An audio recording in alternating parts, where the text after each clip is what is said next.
I've been through 12 recessions. 12. And I'll tell you something that most people never want to hear. Every single time I ended up wealthier on the other side.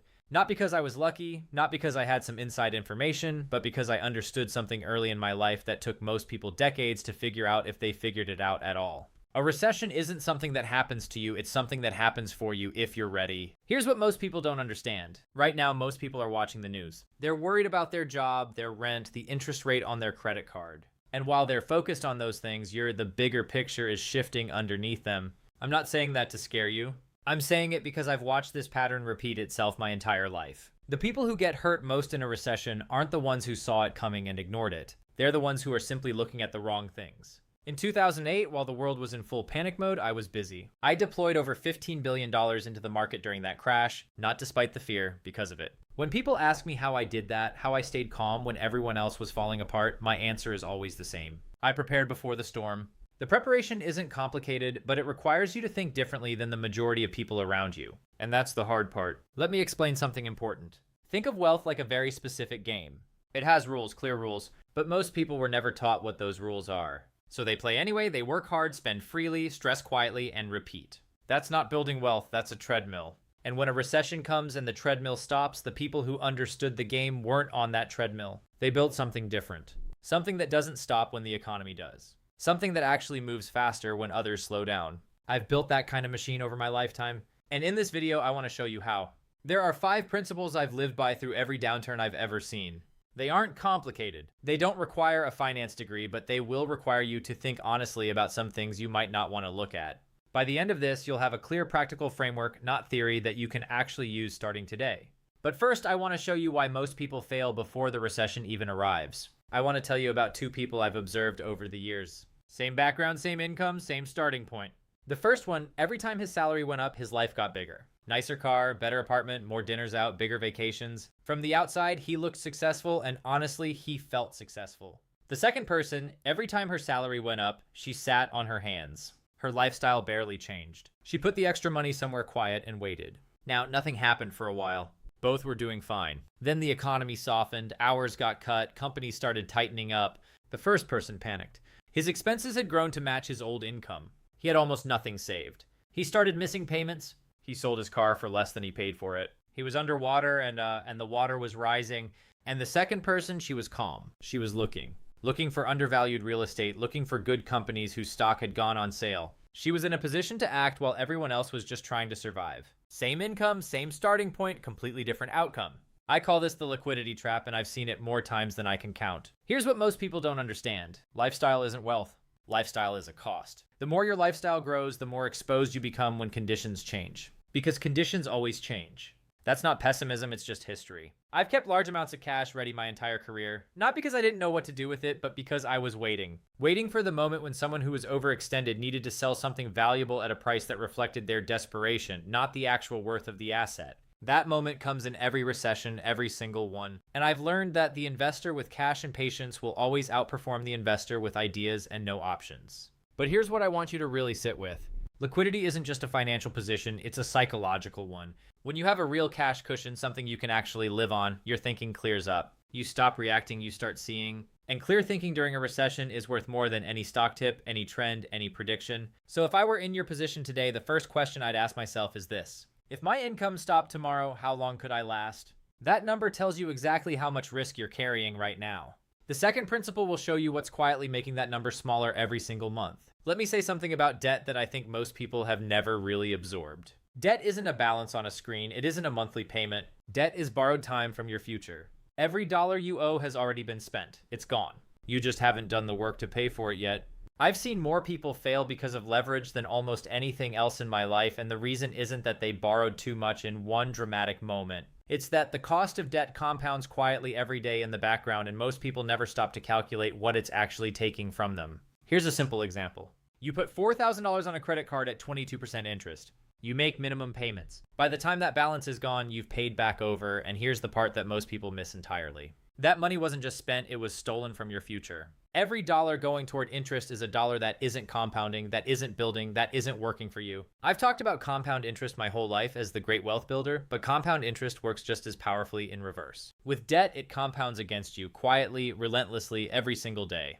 Now, here's why this matters so much heading into a recession. When the economy turns, income often drops. Maybe your job changes, maybe your business slows, maybe your hours get cut. Your income gets smaller, but your debt doesn't get the memo. It keeps charging. Same rate, same schedule, no adjustment. So people enter a recession already behind, already bleeding from a debt they couldn't see, and then their income falls on top of it. That's not a tough stretch, that's a spiral. I've watched it happen to smart, hardworking people who simply never thought carefully about this. If I were in your position today, I'd be honest with myself about every debt I carry, not to judge myself, but to see clearly. Because the people who come out of recessions ahead are usually the ones who went in lean. Not because they earned more, but because they owed less. Less obligation, more freedom, more options. And what I've found is this: the less you owe, the more clearly you think. And the more clearly you think, the better you act.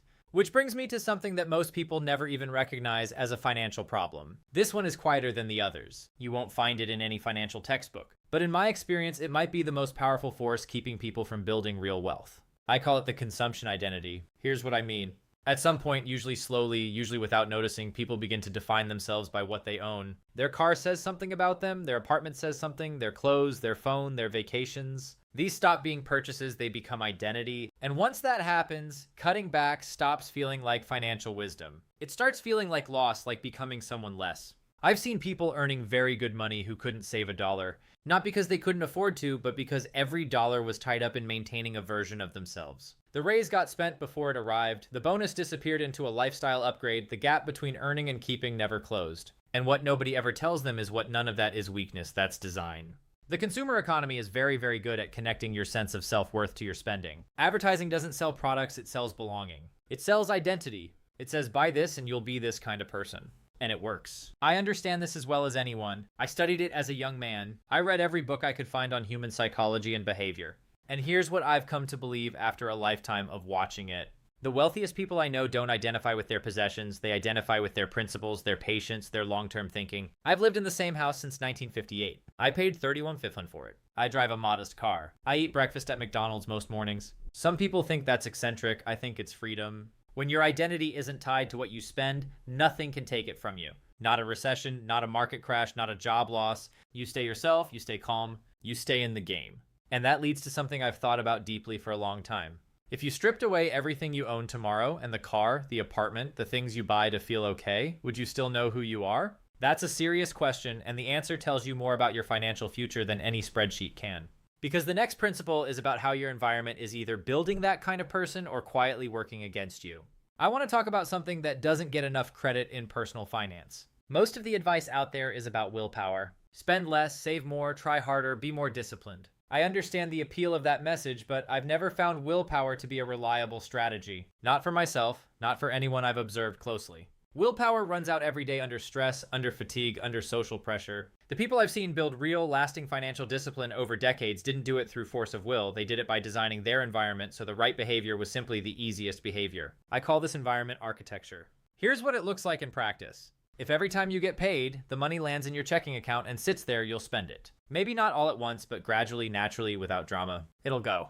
But if the day you get paid, a portion automatically moves to savings before you see it, something different happens. You adapt to what's left. Your spending adjusts downward, and the savings builds without requiring any willpower at all. The decision was made once at the system level, and then it runs on its own. That's the architecture. Now here's the part that most people overlook. Your social environment matters just as much as your financial systems. I believe for a long time that the people you spend time with shape your financial behavior more than almost any other factor. Not because your friends are bad people, but because humans are wired to mirror the behavior of the people around them. We adjust to the norms of our group. It's natural. It's ancient. If the 5 people you spend the most time with spend everything they earn, you'll find reasons to do the same. If they think about the future, talk about building, take a long view, you'll naturally move in that direction. This isn't a theory. I've watched it my entire life. I was fortunate to have mentors early on, people like Benjamin Graham, who showed me what disciplined, patient thinking looked like from the inside. That changed everything about how I operated. So if I were in your position today, I'd think carefully about both kinds of environment, the financial system, savings automation, debt reduction, investment defaults, and the human environment and the voices you listen to, the communities you're part of, the people you admire. Both of those are shaping your outcomes right now, whether you design them or not. And the last principle ties all of this together because even with perfect systems and a strong environment, there's one more force working against you. It's the quietest one, and in 2026, it's louder than it's ever been. I want to describe something I think of as the attention economy tax. Here's how it works. Every platform, every news channel, every app on your phone, they all have one thing in common. They profit from your attention, not from your well-being, not from your financial health, from your attention. And the fastest, most reliable way to capture your attention is fear. So the news isn't just reporting what's happening. It's amplifying the most alarming version of what's happening because alarming keeps you watching. Watching keeps the advertisers paying. I've been very deliberate throughout my life about where I direct my attention during downturns. When markets fall, the headlines get louder. The predictions get more extreme. The urgency becomes overwhelming and people react. They sell when they should hold. They panic when they should think. They make permanent decisions based on temporary emotions. I've seen this happen in every single recession I've lived through, and in every single one, the people who reacted to the noise paid for it. Here's what I do when the noise gets loud. I turn it off. I go back to the fundamentals. What is this business actually worth? What will it be worth in 10 years? Is this a real lasting problem, or is it fear presenting itself as a problem? Most of the time, it's the second one. The market is not a weighing machine in the short term. It's a voting machine, and during recessions, it votes based on fear. But fear passes. Value remains. The tax I'm describing isn't money taken from your bank account. It's something more expensive. It's clarity taken from your thinking. It's patience taken from your decision-making. It's confidence taken from your judgment. And in a recession, clear thinking is the single most valuable asset you can have. More valuable than cash, more valuable than the best stock tip, because every great financial decision I've ever made came from a place of stillness, not from reacting to what everyone else was doing, from quietly asking, what do I actually know to be true here? That's the discipline I'd want you to build before the 2026 recession arrives. Not just the financial systems, not just the debt reduction. The ability to stay quiet when the world is loud, to think slowly when everyone else is moving fast, to act but only when you've thought it through. That's what separates the people who harvest in recessions from the people who simply survive them. And now I want to walk you through exactly what to do. Everything I've shared comes down to 4 steps. Not theories, not motivation. 4 concrete things you can actually do in the right order. Step 1, awareness. See where you actually stand. The first step is the most uncomfortable, and it's the one most people skip. They have a general sense of their finances, a rough idea. They don't want to look too closely. I understand that impulse. But I've never seen a financial problem improve because someone looked away from it. This week, sit down and build the full picture. Every monthly expense, every debt, the balance, the interest rate, the monthly cost, every subscription, every automatic charge. Then ask yourself one question. If my income stopped tomorrow, how many months could I last? If that number is less than 6 months, that is your only priority right now. Not investing, not finding the next opportunity, not optimizing anything. Building a 6-month cash cushion is the most powerful financial move you can make before a recession because you can't think clearly when you're desperate, and you can't be patient when you're in survival mode. The cushion buys you the one thing that matters most in a downturn, time to think. Step 2, control. Align your systems with your goals. Once you can see clearly, you build. Go back to what we talked about with environment architecture. Automate your savings. Set it up so the money moves before you touch it. Automate your investment contributions if you have them. Remove friction from the things you want to do more of. Add friction to the things you want to do less of. Then go back to the consumption identity. Ask yourself honestly where spending is tied to your sense of self. Not to judge it, just to see it, because once you see it, you have a choice. Before you see it, you don't. Then attack your highest interest debt, not the largest balance. The highest interest rate, that's where the debt accelerator is running fastest. Cut the power to it first. Control means your systems are working for you even when you're tired, even when you're stressed, even when the news is loud. That's the only kind of control worth having. Step 3, growth. Position before the opportunity arrives. Here's the part I enjoy most. When asset prices fall, and they will, that most people experience that as loss. I experience it as a sale. The business doesn't become worth less because the stock price goes down. The property isn't worth less because the market is panicking. Price and value are different things. That's the most important financial distinction I know. And a recession is the single best time in a decade to buy good assets at prices that reflect someone else's fear rather than the actual value of what you're buying. But you can only do that if you prepared. Emergency fund in place, high interest debt reduced, cash available. If those aren't in place, you'll be one of the people selling and I'll be one of the people buying. That's how wealth transfers in recessions. It's not random. It's a direct result of who prepared and who didn't. Step 4, freedom. Remember what this is actually for. The last step is the one most financial advice forgets. Money is not the goal. I've known people with enormous wealth who weren't free, and I've known people with very modest means who were completely free. The difference wasn't the number in the account. It was whether the money served their life or whether they were serving the money. The best investment I ever made wasn't in a company. It was in my own thinking, in reading, in studying, in understanding how businesses and human behavior actually work. That investment compounded for decades and it never went down in value.